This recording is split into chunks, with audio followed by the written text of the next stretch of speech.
welcome to another episode of Motivational Sundays with Kevin and Friends. This episode is brought to you by RMK Productions and the 10 United Podcast Network. Our mission is to use our story and our voices to inspire, share experiences and perspectives using the framework of teaching, learning, and modeling.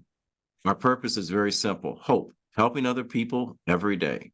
For those of you that are joining us for the very first time, this show was originally created from the over 300 quotes that I had created for the contents of my books. Always curious about how quotes landed on other people. Were there words that just laid there on the page? Or were there conversations to be had? So I got together with some of my very close friends, highly intelligent people, beautiful people that are doing important things in their community. And we got together and we created this show. Hi, my name is Kevin McLemore. I am one co-host. I am joined with Larnez Kinsey, my co-host. We have the Silent Killer. We have Gilda James. All right. And we have her boy Friday. That's Christopher James, better known as her husband. He's always there, steady Freddy. And we have, wait a minute, Naheem Garcia. All right. I I would like to say something funny about his introduction, whatever, but I know he'll hunt me down and beat me like I was his little brother. Um, and then we have the poet, as you know it, the queen of the spoken word, our author, our educator, Miss Denise Slopes. And today, I'm going to tell you, this quote made me think, scratch my head a couple of times. Yes, we've said it already. This quote was deep. So I'm going to ask one question, and I'm going to send it over to everyone. So this quote today by Larnez, it says, in the absence of a clearly defined goal, we become strangely loyal to performing daily trivia until ultimately it becomes enslaved. We become enslaved by it.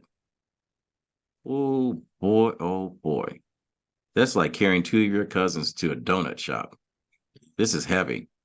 Larnez, tell us how this quote landed on you.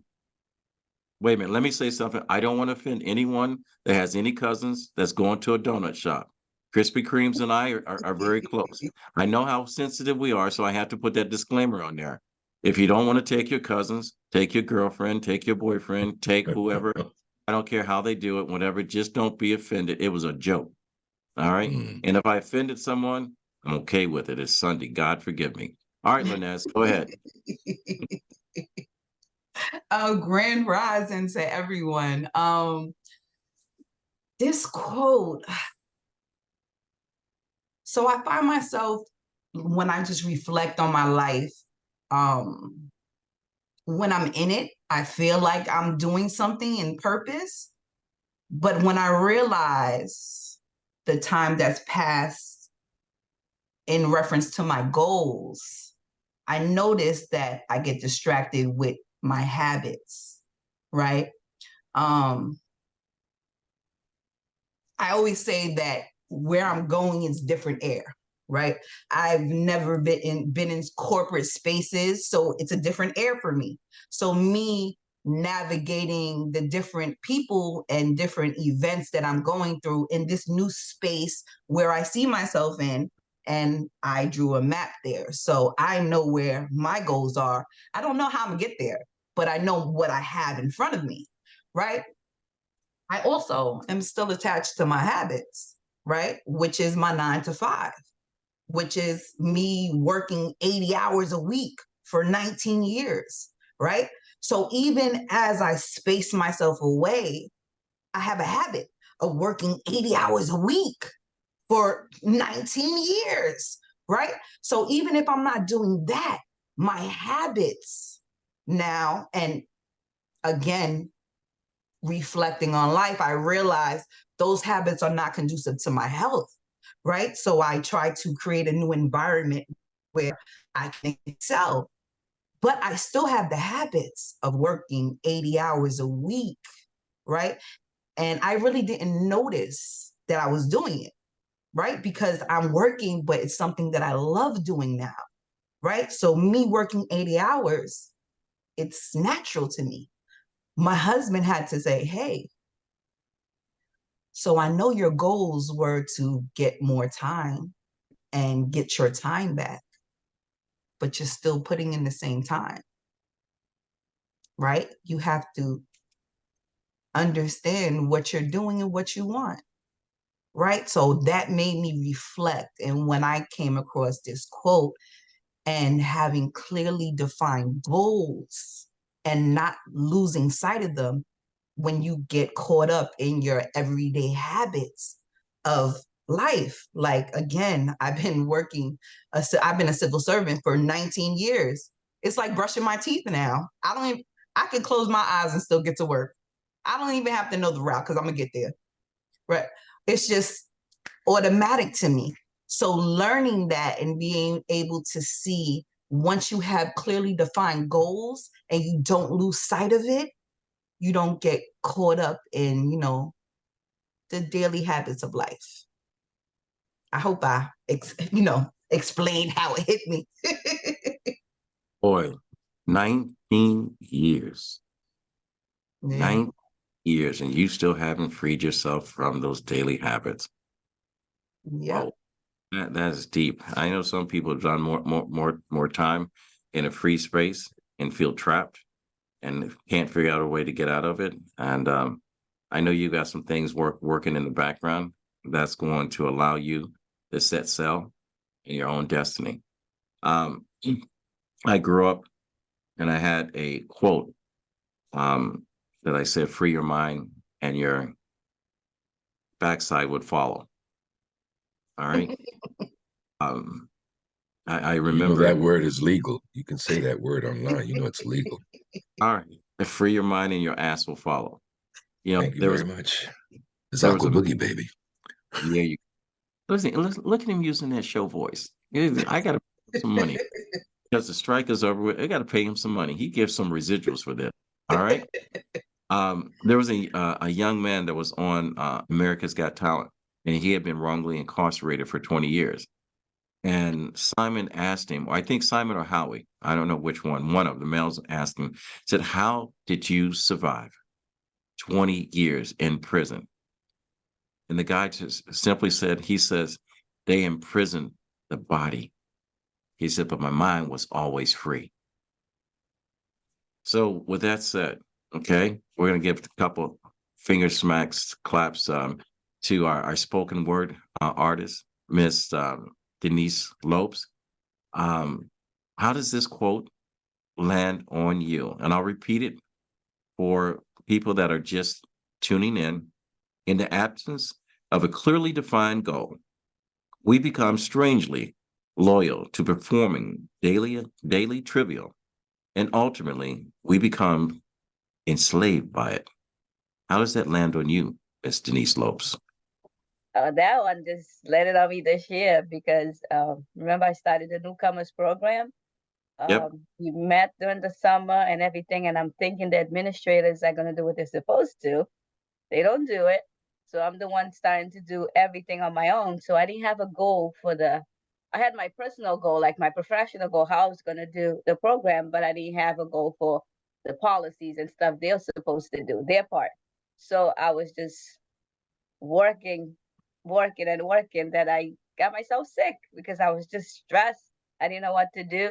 So when the doctor put me home for 3 days, I had to think about it. My goal was the classroom, was the students. I'm going to teach the students, and things start getting better because I had a goal. I had a focus. I was not depending on anybody else uh, that did not have a goal for my class. So that really, when I was reading it, I'm like, whoa, that was me beginning of the school year because there was no goal. I didn't have what to expect, like from the administrator. I don't know what they wanted me to do, but uh, it was part of my fault because I should have had a goal for my classroom and a professional goal, and I didn't, and it bit me in the ass, big It's time. legal. That's how it landed on me. Like it happened to me. So All right. Um, Change is good, and yeah, sometimes people struggle with change, and we know change is coming, but sometimes we have to be the change in order for yep, people to recognize it's welcome. And that's how habits are changed. Christopher, James, all right. I know we're going to go deep. And let me say this because it's I grew up in a military family. I know, Christopher, you have served. And for those of us that have family members, brothers and sisters, cousins, best friends, aunts, uncles, however you identify yourself, on behalf of this show and RMK Productions, we want to thank you for not only your service, but the sacrifice you have in order for us to have the freedom, in order to have an open conversation that we're having right now without being enslaved because of our opinions, our thoughts, and just the way that we live our lives. So, Christopher James, military man, we love you, man. How does this quote land on you? It's you got me choked up first, Kevin. So let me clear my throat. And thank you. As far as it's the open moment, you can cry on my show. I'm okay with that. well, thank you. I appreciate that. But my answer to that service is it's always been it was 25 years, 9 months, and it was what I attribute to being a kid locked in a video arcade with a bag full of quarters. So I was okay with that. It was my pleasure. I enjoy doing it, and I wish I could, say all the fun things that I did during those 25 years, but most of them are still classified. But anyway, going.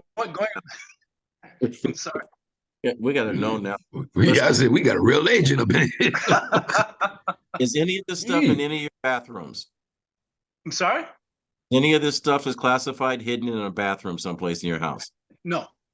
It's all in here, but it's slowly fading away. It looks like the hair, slowly fading away. You're smarter than the last guy that hid classified documentations. You at least memorized them. I try to keep my conversations as non-political as possible. Oh, I was talking to my cousin Larry.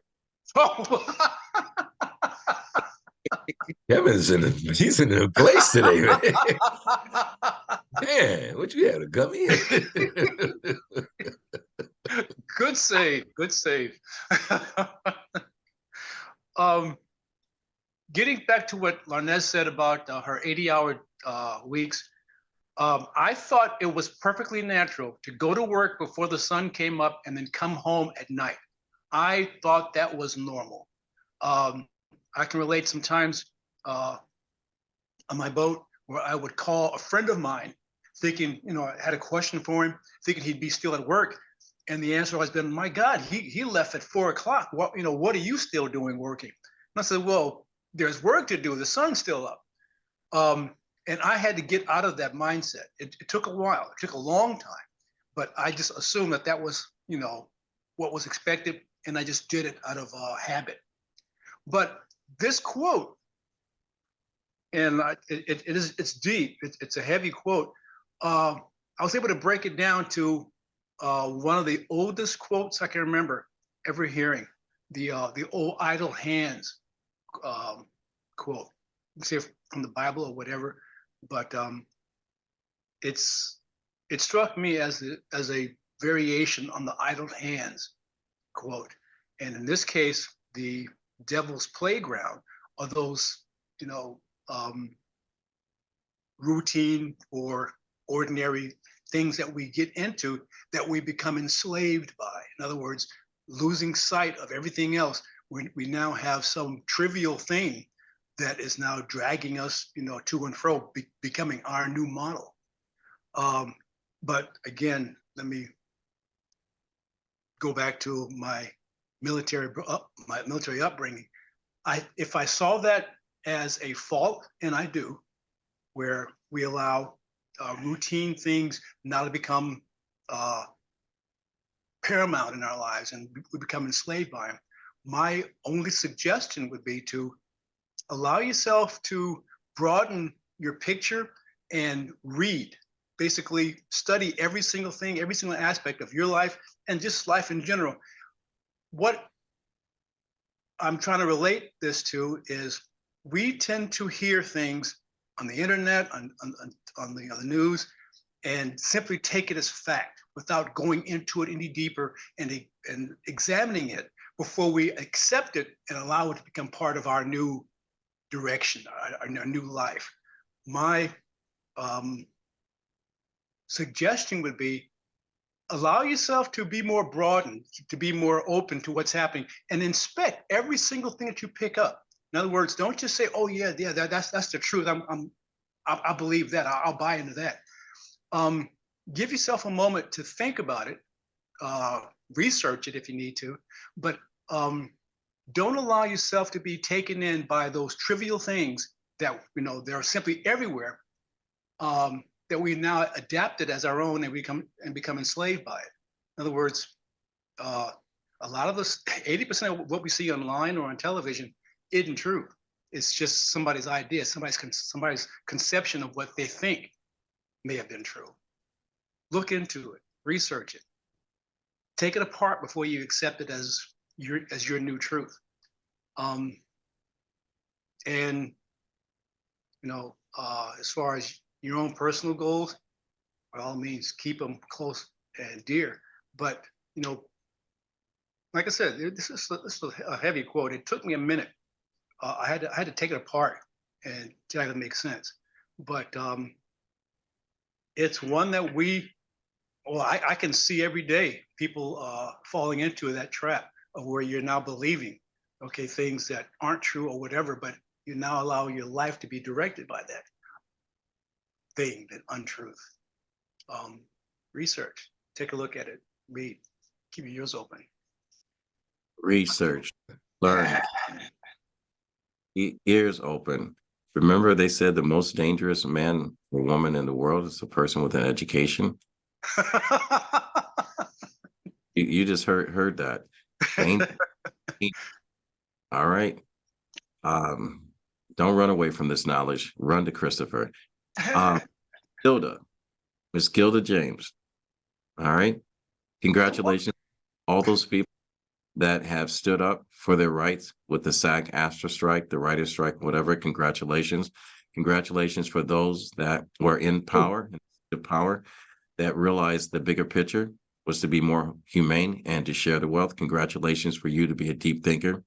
So, Gilda, in the absence of a clearly defined goal, we become strangely loyal to performing daily trivial until ultimately we become enslaved by it. How's that quote land on you? Me, I've been in the union for over 20 years. And before I got in the union, I spent most of my time doing, work, 8 to 5 work. I used to, I worked for the government. I did that for over 25 years. And the thing is, I didn't focus as much as I wanted to, as far as the acting part of being in the union, being an actor. So the easy way for me to get around that was just to take jobs as they come, as like background work. So this way, it don't require a lot of thinking, because my mind is focused on the job that I'm doing from 8 to 5. So, and I haven't gotten the opportunity to do that. And so now that I do have the opportunity, because I'm retired, I don't have to worry about focusing my my mind on my 8 to 5. I just simply concentrate on what I want to do in life with acting. And this show, as far as me being on it, it helps me to find my goal and to pursue it by I don't know how to express. My problem is I have a hard time to express myself. That's my problem. And You're doing this just is the fine. place. I think Doing fine. this is the place for me to start acting and finding what my goals are as far as being myself and trying to relate to people in my way instead of sitting around listening to everybody say, talk about this situation. You know, it's all good. It's all good. It's just that I have to be better at participating in presenting myself. Job well done. I'm going to clap for you. Yeah. Job well. That, And that, that's you, the most difficult thing with me, you know, trying to represent myself as an actor, and you know, I'm working at it. That's the one I'm working at it. one thing, Gilda, difficult is easy. And you performed it like a rock star just now.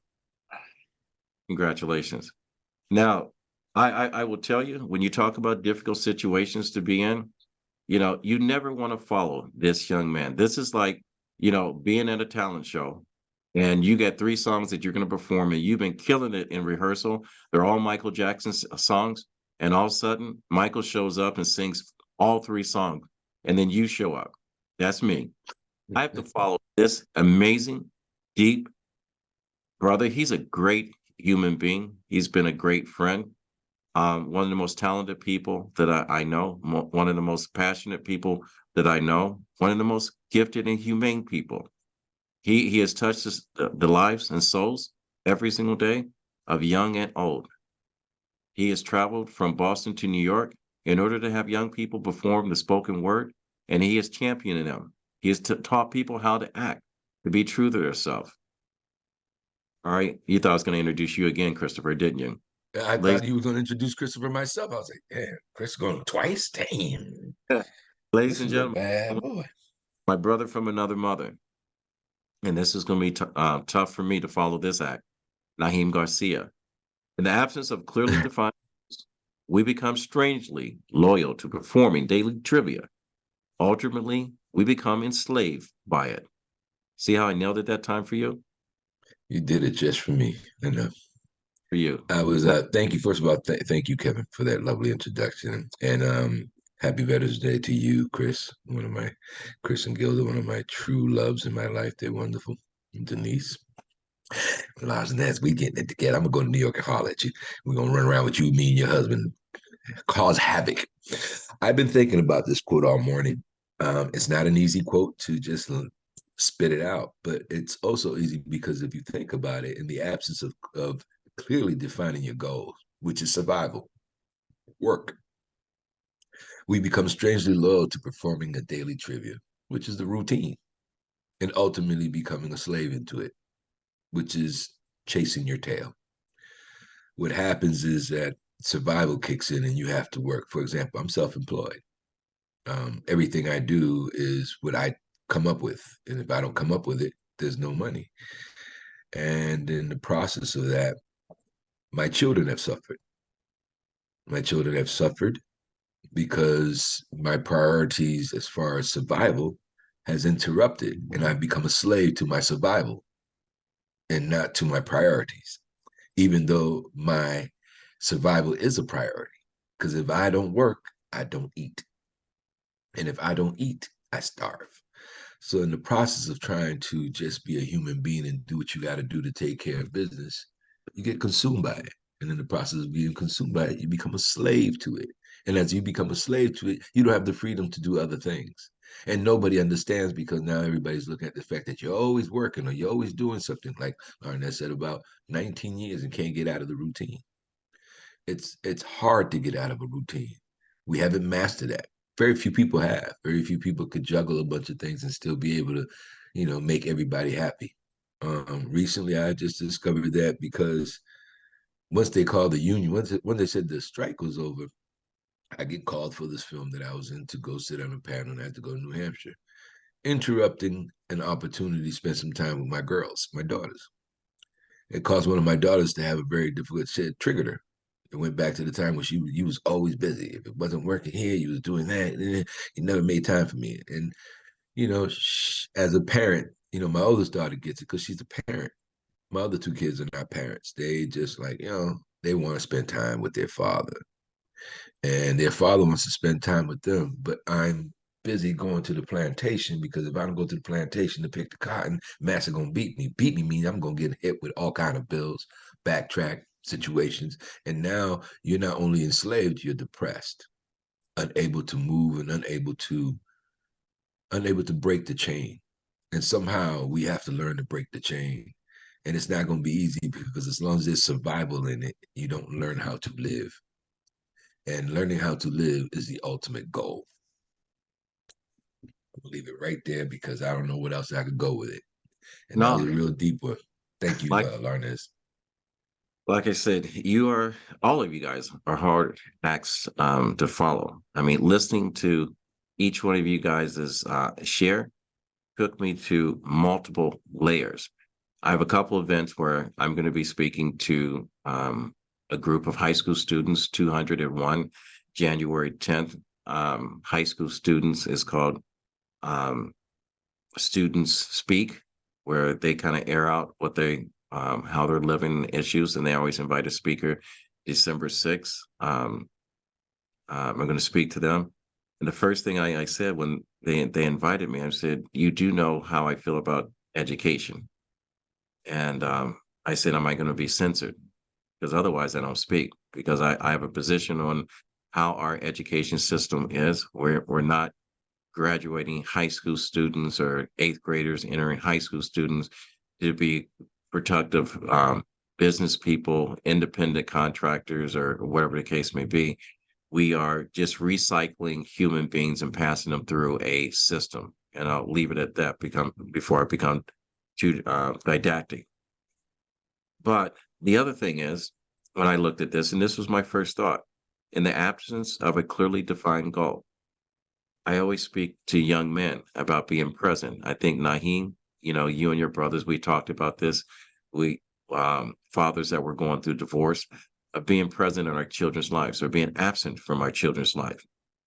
Every single day we perform daily tasks that our children need to see us do. Like Naheem, your children need to see you going out to work. They need to understand the sacrifice that you have to make. But where our children get their education, it's not a formal education in school. It's what we go out and we bring back. They have to understand when you're picking cotton till you own the fields of that yourself, and you start to plant your own seeds and start to harvest your own products. This is part of the process until you can free yourself from the chains that we can use that says enslaves us. And so when I talk about fathers and fathers being present in their lives, and women, no matter what the circumstance or relationship it is with the father of your children, it's not your baby's daddy, he's the father of your children. We've got to get rid of some of these terms because he is the father. The first child, the first example of a man is the man that's in present in that child's life. The first man or woman learns to love is that man that's present in her life. If that life or that example of a man is questionable, why be surprised when her behavior in public and in private becomes questionable? Why be surprised that every time you see your daughter, she's on TikTok in a two-piece bikini. She never speaks a word. We don't know how strong she is or whatever. Or the only thing you know is your son has got a six-pack and all he does is lift weights for likes and follows and so forth.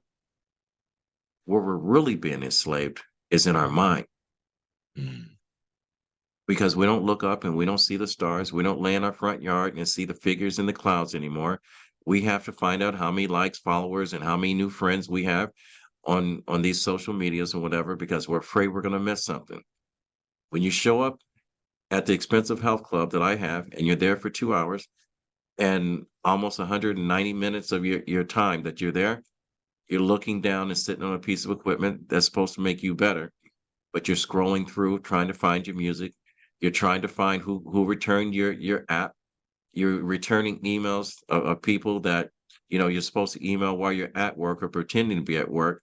And then 2 years later, you don't understand why you haven't gotten fit and you blame the health club. So we become strangely loyal to performing daily tasks. And why? It's because of Survival. choices and the actions that follow. And when Mhm. you talk about the ultimate goal to every single person, and I spoke to, and I'm not going to get this acronym right, LGBTQT plus and whatever the other things that go along with it. What are we all looking for in life? We're not looking for more money. We're not looking for a bigger house. We're not looking to travel all around the world. We're not looking for a pinup boy or poster girl, whatever. We're looking for one thing: great experiences with the people that we have that are close to us in our life. And the ultimate goal in life is to live and die happy. So, with Mm. that said, I want to thank everyone for joining us for another edition of Motivational Sundays with Kevin and friends. And before we leave, I'd like to share a little personal stuff with everyone because I want everyone to know all of our hosts, our co-hosts. Naheem, what have you been up to? The holdovers is out, and I'm doing a little teaching. Last week, I had Chris and Gilda join me in the table read for another screenplay that we're trying to work on. And thank you both. You did great. Um, Trying to promote the holdovers, trying to make sure that this movie does what it's supposed to do. We're hoping it's already getting Oscar nominations and Oscar buzz. I'm on the Oscar buzz. I get seen a couple of times in this movie. Maybe you get to hear me a couple of times, and just teaching and preparing myself for a play that is very wordy. And my memory is not what it used to be, but we're gonna make it work one way or the other. Yeah, we're trying to tackle down one of those August Wilson plays. And Yes. All right, Steve. it's not, oof, yeah. But other than that, man, I'm just trying to keep my spirit right, my mindset right, because I've been enslaved to my obligations to try to survive. It's injured other people, and I've injured myself because of it. So trying to keep my head clear, my spirit right. It's not easy.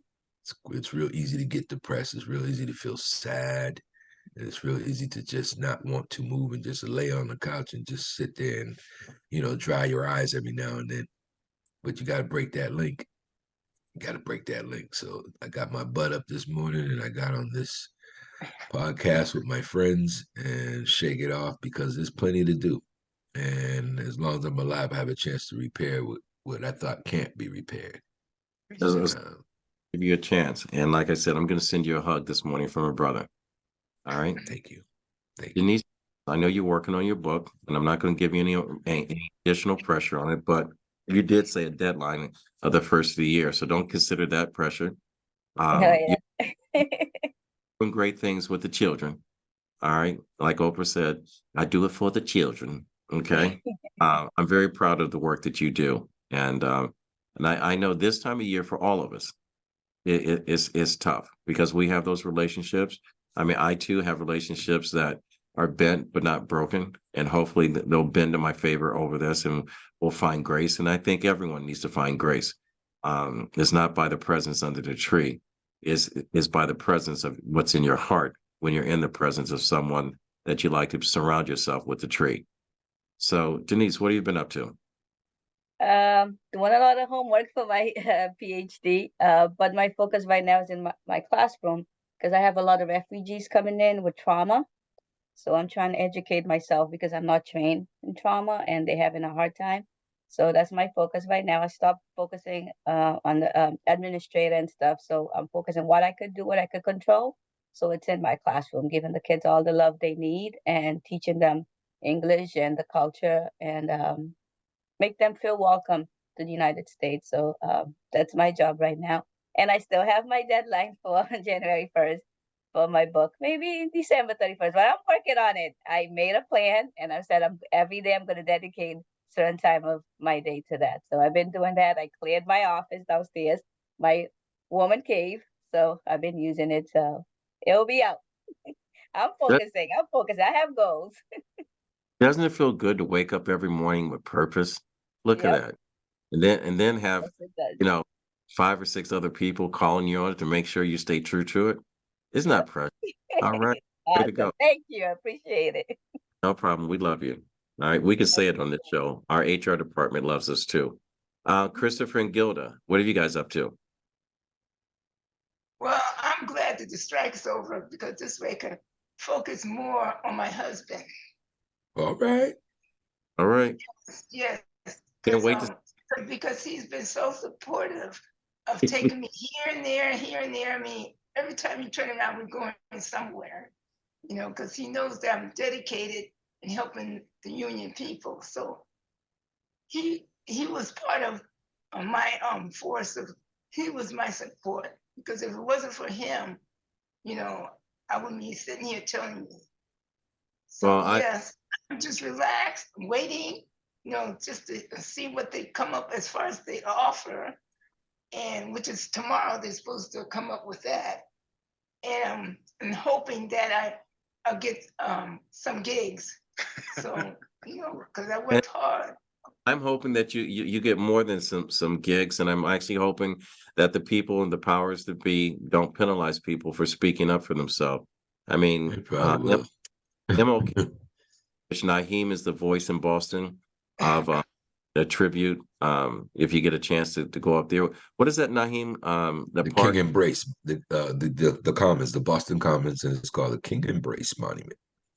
Yeah, we all have to be reminded of what MLK, Martin Luther King, stood for, and he wanted us to have an opportunity.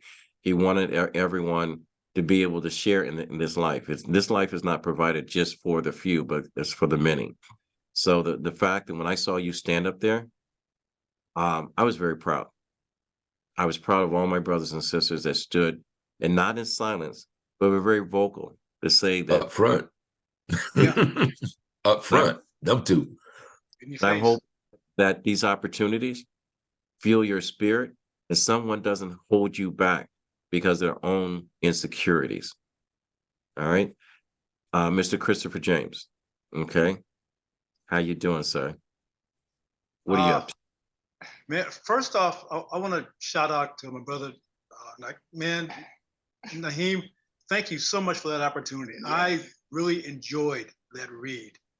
And who was it? I guess it was Andrea that said, you know, Chris, you just got to expect that when you show up, you're going to get 4 or 5 characters to read for, because And you did. they expect it of you. And, you know, Naheem, thank you so much for the opportunity to do Thank that. you. I Thank you. enjoyed that. And oh, by the way, not only did they do it and put in the hours of work, they did it for free. They did it for the love of the work and the love for me. So I am humbled and gracious to you both. And you two held a very important and special part in my heart. You for real. And the love that you have for each other overwhelms me with joy. Just hearing Gilda talk about her husband. That's all right. That's the way it should be. Your partner's supposed to have your back. You're supposed to be appreciated and publicly acknowledge you for who you are. That's what makes a relationship between. Don't be That's going right. back or your wife's back talking ill over you. You know they're right. Don't do that. You're supposed to be together, never divided. And learn Yeah. that. Okay. Next week you're not bringing the quote. It's too heavy. Yeah, you Yeah, can't man, do had that to- no more. Need a week to process and have dialogue so you could just present on one for 20 minutes. A whole week of going Yeah. back and forth. London, what are you up to? I know you got some big things coming over on the East Coast. What's up? Well, our website should be launched at least by Friday. Fingers crossed, applesauce. We're gonna say that. I have a book signing in December, so I'm preparing for that for my Black Girl Magic book. I'm preparing for that. And Naeem, if you ever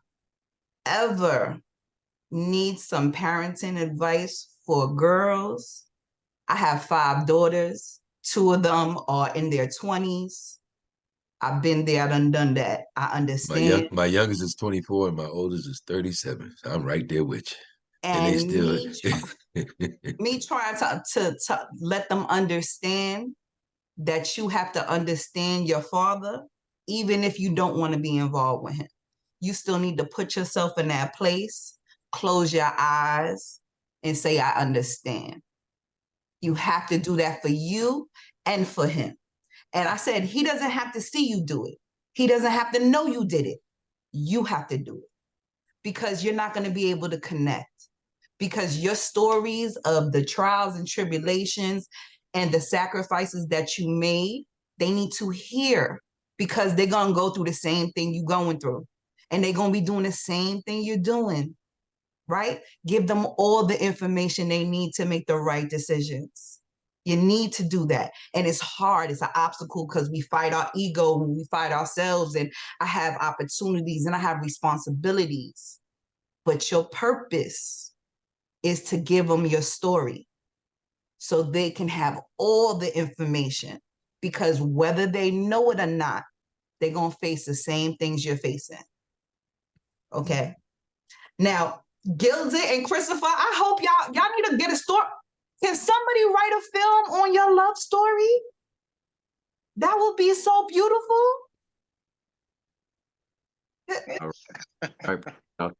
All right. I just want to thank you. I'm going to wrap up. You guys, I'm working on production for our end of the year holiday show. We're bringing back the Funk group from Dayton, Ohio. They're all originals, members of Lakeside, Ohio Players, Zap, and whatever. We're going to be doing a free concert. This is our way of giving back at the end of the year. Also during the holidays, we're working on producing my book and animation. It's The World's Not Ready for You. We're going to release that during the holidays, and that's coming up. So with that said, everyone, to my team, my family, my best friends, love you guys. And I'd like to thank all of my people that follow our show, that share our show, that come to this space every single Sunday.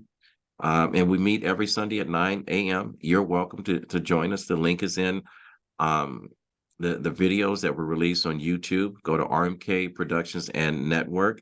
And if you like it, you share it. If you don't like it, watch it, from there. But we thank you. And remember, education is not designed to make you think. Education is designed. Wait a minute. Let me sit down. Yeah. I was saying, because I know the quote. You say it all the time. I'm like, I think you might want to do that. Education is not designed to be comfortable. It's designed to make you think.